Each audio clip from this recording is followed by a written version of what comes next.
right.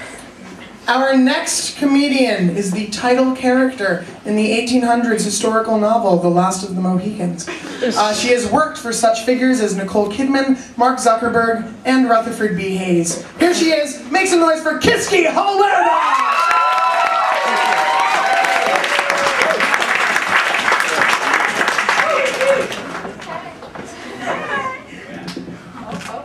Alright, so Valentine's Day is in 2 days, yeah? How many of you like Valentine's Day? Oh, okay, good. I fucking hate Valentine's Day. It makes you want to vomit up all the heart-shaped candy I'm going to be eating in my room alone. But you wouldn't know this if you went into my room because it's covered in heart-shaped doilies and pink lights. Because my mother sent me a care package for Valentine's Day because, as you know, the holiday most celebrated by single females is the Day of Love. So I'm looking in this package and I see those little Dove heart-shaped chocolates, you know? And the great thing about those is you open them, there's a little message in the wrapper. They're judging me. Because they say things like, be your own Valentine. Chocolate, always your Valentine. Look out your window. See that happy couple? That's not you. So the chocolate's judging me, so I keep eating more. And I look more deeper to the package, and I pull out this little guy. Yeah, if you can't tell, this would be a cat face glued to a pipe cleaner body. Because my mother has given up on having grandchildren. And I blame my problems with men on not my mother, she's okay with me being a crazy cat lady, on my father. Because he was the one who gave me the sex talk in a Red Robin. I just wanted a milkshake. And the only thing I remember is him looking me dead in the eyes and saying, Kisky, sex feels good.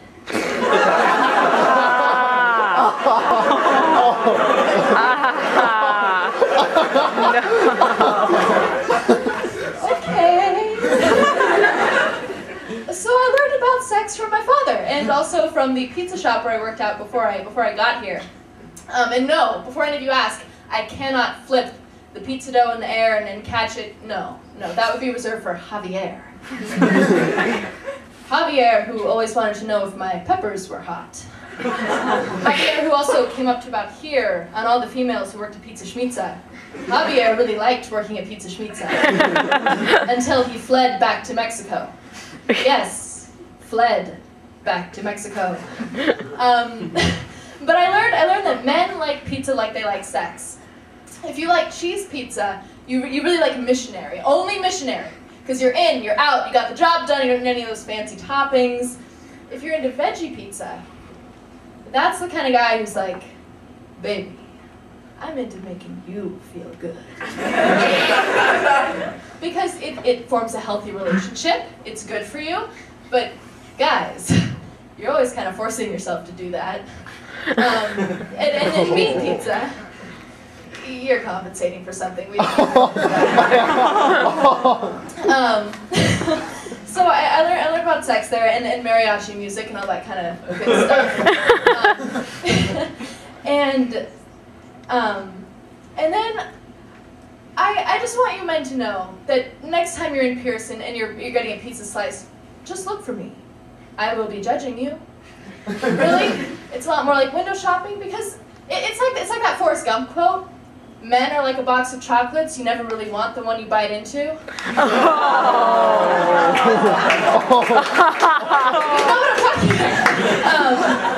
Because no, for instance, I was seeing this guy a while ago, and you know we have that connection, and everything. We get into bed. It's the first time we're hooking up, and I, wanting to be really sexy, obviously, lean into him and I say, "I want you," and he gets really close to me and whispers in my ear, I want you. I want you so bad. I want you. He was not joking. Yes, he was a virgin. And see, here's the problem. I then felt like I had to watch what I was going to say in bed because I could see where this was going. I could see like about 5 minutes down the road being like, oh baby, I just want to come together.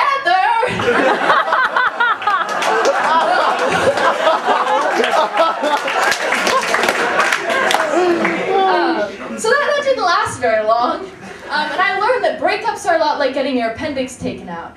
Because it hurts pretty bad, right? But then you get to eat a lot of ice cream and not be judged about it. And you also learn who your real friends are and who the friends are that were waiting for you to be single again. And this has happened a couple times in my life, most notably when I dated a gay man.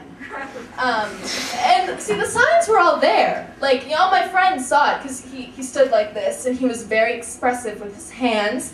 And the Christmas gift he got me was makeup that he personally picked out for my complexion. But see, I overlooked this because he was really cute and he had a really nice dick when he could get it up. So he eventually came out over Facebook. It would have been nice to not learn through a notification, but I always say, a girl is not a woman until she can turn a man gay, right? Yeah. So I have to give him his props. I recently saw his profile picture, and it's of him in full drag, and he has really nice boobs, so I give him that. But what I came to realize is that if you want to avoid this whole messy breakup situation, all that kind of stuff, the best way to do that is just hook up with people and not really worry about getting in a relationship. But see, the problem with that is that you bring up the question, whose roommate are we going to sexile? Not good. And I believe that it should always be the guy, because, see, I am providing the vagina.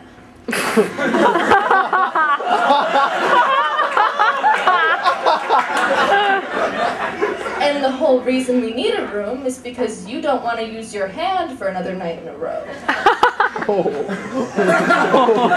Because it's true.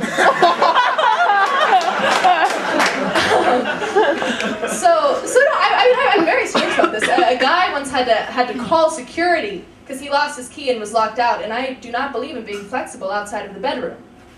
It's fun.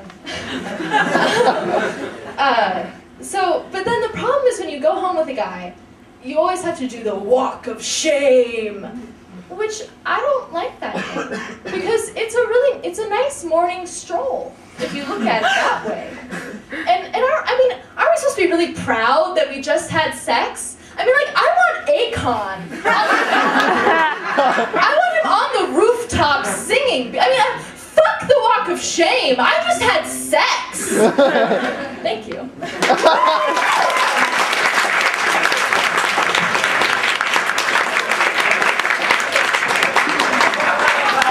One more time. Kisky Holwerda.